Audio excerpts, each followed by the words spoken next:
unfortunately, there are a lot of people out there who are hobby owners, and that's great. If that's what you want to be, then be the best hobby owner.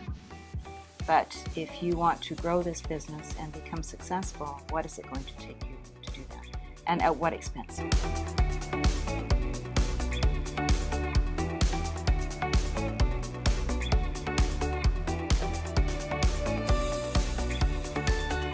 Welcome back to another episode of the Succeed Against the Odds show. Today, as my special guest, I have Pamela Chatry. Welcome, Pamela. Thank you. I'm excited to be here. I am excited to have you here in the show. So, Pamela, I asked you to come here because I find you a fascinating and mysterious woman. I don't know enough about you, and I do want to know more about you. I met you at a networking event a couple of years ago, I think it was, and I got a little glimpse of what you do back then. And since then, I've heard more about what you do, and I was at one of your events not too long ago. For the audience sake, for those people who may not know who you are, would you be willing to share who is Pamela Chatry, and what do you do, and how'd you get here? Well, the mysterious piece, my goodness, that's, I've never been called mysterious, Francesca, ever. Well, however, it's lovely to say I have an air about me. Well, I wear a couple of hats. In my life, my career, I am a business advisor. I work with growth companies that have usually hit about $1 million and are working to organize their back of house. They're usually working in chaos because the growth has been so rapid. And they have a lot of infrastructure that needs work. So that's everything from operational systems to human resources to really marketing, promotion, all of those pieces. So it's an analysis of what's working with their business, and then we work on planning and implementing change. So that's the one hat, and that is the hat that I've done historically my whole life. My career has always been in business strategy and implementation of change. I think it's a great job. I love to see the change, and I love to hear of the awards my companies win after we've worked together for an amount of time. It's really great to see that happen, that they're now efficient and lean, mean fighting machines is what we call it. Mm-hmm. So that's the one side. And then the other side of who I am, and that's probably the side that you know me as, and that's the side that is my passion, is working with women predominantly in creating events that bring some amazing women together to tell their stories and to share, I guess, being a part of a community. It's really important. The word community for me is vitally important. So for the last, 18, 20 years, I have been hosting events for women that have been all about bringing women together and learning, growing, enjoying one another's company, breaking bread, and just enjoying life together. So you work with both large companies and individual entrepreneurs, small businesses, solopreneurs. Would you say they have similar challenges? Oh, very much so. It's just on a scale. And in my experience, the small business, when an entrepreneur starts a business, they don't really understand what processes and systems and efficiencies they're going to need until they're in the trenches and trying to put out the fires that come with that. And they also sometimes don't have a sense of how many people they're going to need or what jobs those people have. And again, it's until they're all of a sudden growing and they maybe have more customers than they can handle as a solopreneur, then all of a sudden they go, oh, gee, maybe I should have thought about this ahead of time. And it's not unusual for entrepreneurs to not do a growth plan of any kind. It's just, let's start the business, let's get excited about the idea, and then fly, as we say. I'm so glad you brought that up because, like you said, I think it's probably the most common mistake among solopreneurs, where they don't really plan out, have this great idea, this great passion behind what they want to do. Mm-hmm. They feel they have a market. They don't do any market research. Just because a few people like what they do or their passion does not mean there's an actual market for it. And they just go and do what I call hope and wishful thinking marketing, hoping that somebody's going to respond, or believing that people will just jump on the bandwagon that everybody's going to be their client. Yes. Yeah. And then they find out the hard way that that's not the case. And that's just one component of the growth plan, like you're saying. I think that a lot of people that start businesses don't put that time or the money, invest that initial time and money into setting that up, because they go, it's going to be small business. I'm just going to test and see how it goes, or I'll just do baby steps, which I really don't agree with. Mm-hmm. Yeah. Baby steps, you're just going to die on the highway, run over. Is they think they're going to save money in the long run, where they actually it's going to backfire. Mm-hmm. Because then you're going to have to fix everything, like you said. Like you get into a certain point where your business grows and you haven't laid out that foundation. Yeah. So how do you convince someone who's in the startup phase? How do we inspire? I want to inspire the people who may be watching this that are either starting a business or they're in the first couple of years. They haven't done that crucial groundwork that needs to be done, because then you end up spending so much more and you're losing customers and all throughout, right? Yes, I mean there's a lot of consequences to not planning out the business. We hear the term business plan, and I'm not sure that that's the term that is. Most people run for the hills as soon as I will say to them, "Well, have you done any form of a business plan?" And they go, "Well, no," because they think that they're going to have to spend months writing a business plan. And yes, to some degree, you have to spend time considering what that business is going to look like. But planning the business is not writing a business plan. Planning the business is thinking about, what will I do every day? What needs to be done every day? How will I treat my customers? How will I respond to their inquiries for more product? So planning the business is not cumbersome. It's not horrible. It's exciting. And when I will advise a new startup or someone who's considering a business to just spend time organizing the business, they're quite grateful. They come back and say, "Gosh, I never thought that would happen, but it did." Or, maybe I thought about hiring somebody. I thought, well, I'll never have to hire them. And then all of a sudden, when you ask the question, well, how much can you possibly produce as one person every day? And they have to answer that question. Then all of a sudden, they need to recognize they need people. And then that's planning around that. So it's not a scary thing to plan your business. It's an exciting thing to spend that time planning it. I agree with that now. Yeah. When I first started my first business, back years ago, I get it. I did do a business plan, and I would have preferred being tortured over doing that business plan at the time, because it was not. It was a business plan that was made basically to present to a bank, and for a business loan purpose, which I never went for. I did not go that way, and I understand why a lot of people just don't want to do the business plan. It is overwhelming, but as you explain it, and as I now understand myself, it's really planning a course of action, which everybody wants, that step-by-step process. Oh, yes. And that's what you help that's what you help your clients with doing. Yeah. Well, and when you look at my large clients who, can be anywhere from $1 million to $15 million in revenues, they may have written business plan years and years ago.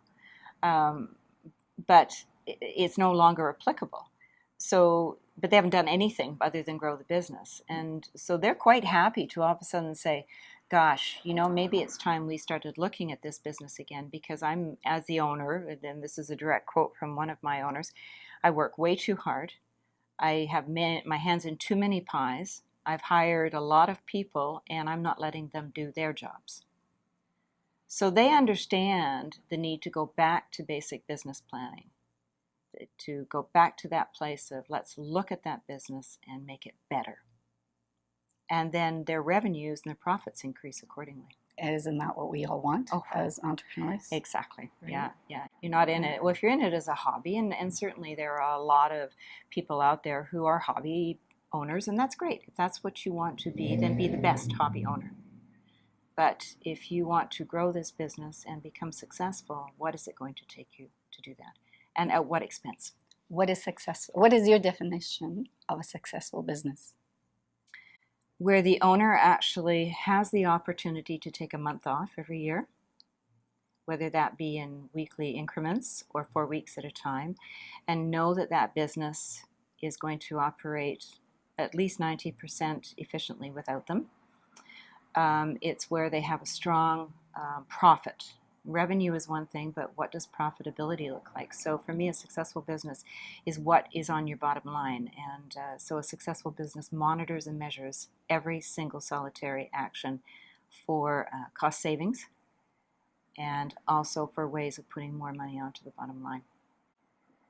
Two very important parts. Mm-hmm. So I think a lot of people, at least based on my experience with some entrepreneurs that I've known, is they think that because they can pay themselves, at the end of the day there's nothing left, everything's covered, and they feel that that's a profitable business. Mm-hmm. In my opinion, a profitable business is when there's actually money left over after everything's been paid, Exactly. Even yourself. Exactly. Yeah. Right. Yeah. And well, and the taxes. And yes, Yeah. everything. Well, everything. we do forget, and this is the other thing is with a number of my owners is, especially when they start to work, profit to them is pre-tax dollars. We look at post-tax dollars as the important number that you have to look at. And as you say, pay yourself, but make sure that in that process that profit is able to be turned back into what it needs to be, whether it's shareholders or back into your business. And this goes for any size of business. Let's just put that right on the table. If you are a startup entrepreneur, you may not show profit in your first year. You may not even show it in your second year, but your ultimate goal should be to show profit. Otherwise, why be in business? Otherwise, why be in business? Exactly. Yes. And you want that freedom. I mean, that's the whole point. Mm-hmm. Is otherwise go get a job. Exactly. If you want a flat salary, yeah, exactly. Right? Yeah, don't be an entrepreneur. Yeah, no, it's not worth the time. No, it can be a pretty challenging life. Let's put it like that. Yeah. So you want to reap those rewards from. Yeah. So Pamela, now I know you said you've been doing events on the side for a long time. Mm-hmm. Have they always been the same? Have they evolved over time, the way you've done the events? Because I've only known one type of event that you do. Yeah. What has been the process for that? Let's say someone who's watching is either an organizer of events or interested in getting in that kind of area. Is that something that evolved for you? Or is this always pretty much the same, similar? Well, that's a great question. One of the areas I didn't touch on is that I am also a business educator. So I come from a place of education. The heart of who I am is to teach. I love to teach. I started teaching as a little girl in Sunday school, and I was a brownie leader at 16, and it was always a role of teaching. And I always believe in the transference of knowledge. If we teach others, they can take that and do amazing things because they have learned. So in my core philosophy to events has always been this piece around education. I ask myself with events over the many years, is there a piece here for people to learn? Are they going to go away with something concrete and skills or tools that they can apply? And so that, when you ask the question of have they changed, that part never has.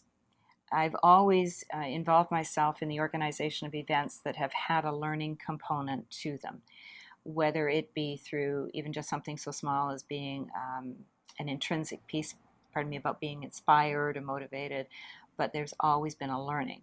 Maybe the difference over the years is the audiences to some degree have changed. There have been events that have gone on at universities and colleges, private educational events, masterminds. I run a number of CEO forums where we bring CEOs of companies together, and so those are events that have a group of leaders around a table. And then I have events for women. I have events that I've run for young girls that are from a leadership and fun and tools basis. So they have that stream, but they all have similar pieces. Mm-hmm.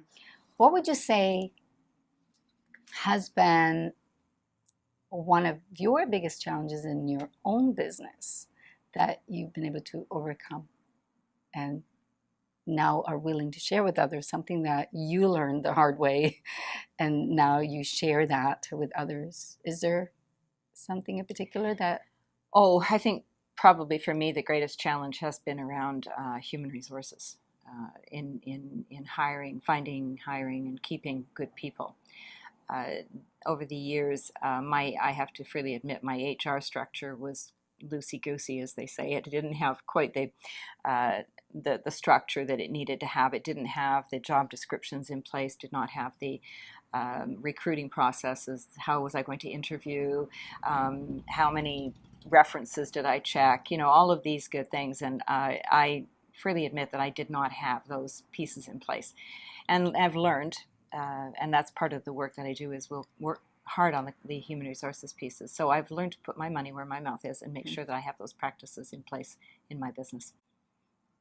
That is hard, because that's a hard thing to do, to hire people and kind of be a good judge of character in just a few minutes, really, in less than an hour. You're trying to... Yeah, but you're not. If you have a good recruiting process in place, Francesca, it should take you at least 4 interviews. You should have a roundtable or a team task force interview process, so you have other people involved, whether it be people within your organization or people within who are support people for you. There should be at least 8 to 10 references that you check. You interview according to intrinsic, so who they are as people, but who they are in skills. So there's a lot of complexities to it that the human resources industry will tell you is absolutely necessary now. I have to say, I have been very lucky. I've hired a lot of people over the years, and I think I've only had to let go of over 20 people that I've hired over the last several years. I've only had to let go 3. Oh, you're very fortunate. Yeah, and it is a changing world out there. I just recently attended a conference that spoke to the generational, addressing the generational needs, and we were listening to this person speak on how they respond to certain perks and benefits and motivations and inspiration, and it's a totally different way of leading than what we've known historically, and also there's no loyalty to a company anymore. That's right. Everything is short span. Yes. Yeah. So that again addresses the complexities of hiring. So certainly from my perspective, I've had to put, my back of house in order to get it working properly for me. HR, human resources. Yeah. And that can be suppliers, contractors. It doesn't have to just be a staff member. Who is going to support you and your organization? Who is going to do the best job for you when you can't do that job? What are your thoughts on people who want to get in business with family members or friends? Yeah. Your reaction kind of says it all. Well, the best thing that you can do is treat those family members or friends exactly as if you would a stranger. If that stranger, you don't know them, pretend you don't know your family member or your friend. Put a business plan into place around them, create job descriptions, give them roles, responsibilities, hold them accountable for what you want them to do. And if it's a leadership or a monetary piece, get a partnership agreement in place that's formalized by a lawyer. Protect you and protect them. I recall working for having two clients actually come to me and say, we want a partnership. We know we're really good at this. And we spent 3 months examining their partnership. We put a business plan together around it. And at the end of that, I considered it a success because they chose not to proceed. So we examined everything that they needed to do. And at the end of it, they said, oh my gosh, I can't believe we were going to go into a partnership here. This is just too complex. And it saves the relationship outside of business. Exactly. Because I've seen that a lot too, where people have hired friends and that backfired because there's that too familiar, like you said. We need to treat them same as it's business. Business is business. Outside of business, it's Exactly. different. Yeah. And just because you go to movies together and can do the spa together doesn't mean you can work together. Yeah. No, I agree. So Yeah. prefer not to hire. I think that's a And, smart thing to yeah. do. Yes. It's not the best choice. No. Not the first choice.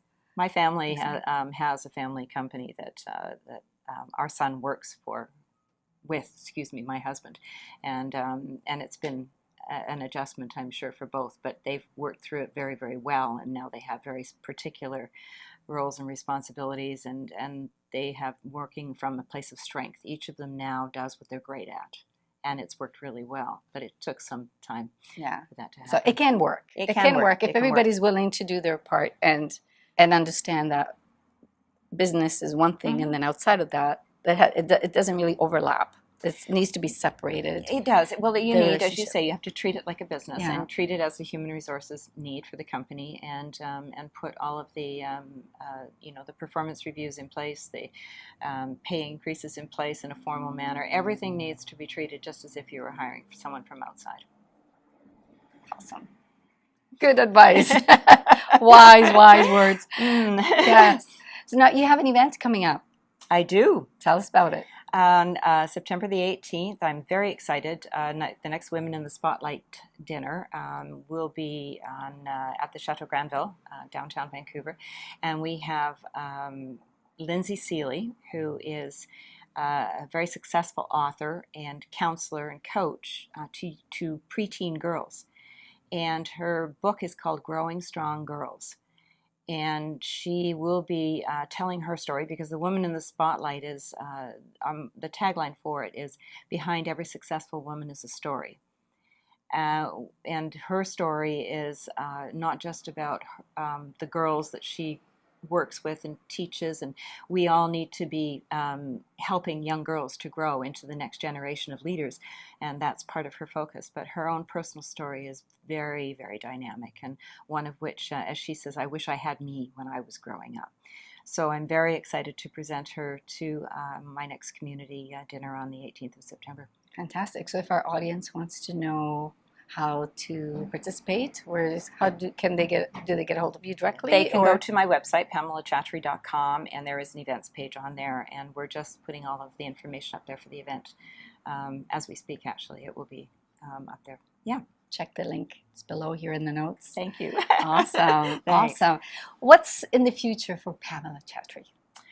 Oh, that's a great question. My future working life, I really have a love of Costa Rica. I think I have mentioned that to a number of my family and friends. And so for me, I'm going back to Costa Rica for a month in December.